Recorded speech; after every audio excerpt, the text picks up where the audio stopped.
সকাল 9:30 ছিল নির্ধারিত টাইম। 1 ঘন্টার জন্য সময় দিয়েছিলেন প্রধানমন্ত্রী। লোক কল্যাণ মার্গে প্রধানমন্ত্রীর বাসভবনে যে ব্রেকফাস্ট মিটিংয়ে ডাকা হয়েছিল এনসিপিআই সাংসদদের, 19 জন এনসিপিআই সাংসদ উপস্থিত ছিলেন। বৈঠক শেষ হয়েছে বলে জানা যাচ্ছে। মোদি এনসিপিআই সাংসদদের বৈঠকের আগেই কিন্তু রাজধানীর রাজনৈতিক মহলে তীব্র জল্পনা শুরু হয়। এনসিপিআই সাংসদদের সঙ্গে কালীঘাট তৃণমূলের বৈঠক ঘিরে তাল ঠোকাঠুকি তুঙ্গে ওঠে। যদিও ইতিমধ্যেই বৈঠক শেষ হয়েছে বলে জানা যাচ্ছে।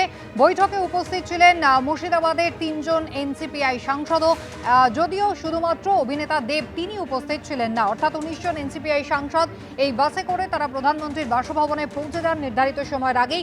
সকাল 9:30 থেকে 1 ঘন্টার জন্য সময় বরাদ্দ করা হয়েছিল এনসিপিআই সাংসদদের জন্য। তবে শুধু এনসিপিআই সাংসদরাই নন, উদ্ধব শিবির থেকে যারা শিন্ডে শিবিরে এসেছেন 6 জন সেই শিবসেনা সাংসদ, তাদেরও কিন্তু আজকের এই বৈঠকে আমন্ত্রণ জানিয়েছিলেন প্রধানমন্ত্রী। বৈঠকের পর কি জানিয়েছেন এনসিপিআই সাংসদ আবু তাহের, দেখুন।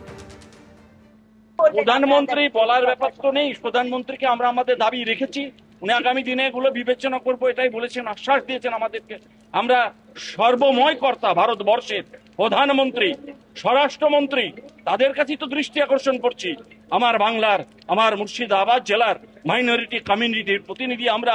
সেই বাংলায় মাইনরিটি কমিউনিটি বিভিন্নভাবে অত্যাচারিত হচ্ছে, বঞ্চিত হচ্ছে, এবং তাদের বিষয় নিয়ে আমরা আমাদের কথা তুলে ধরেছি।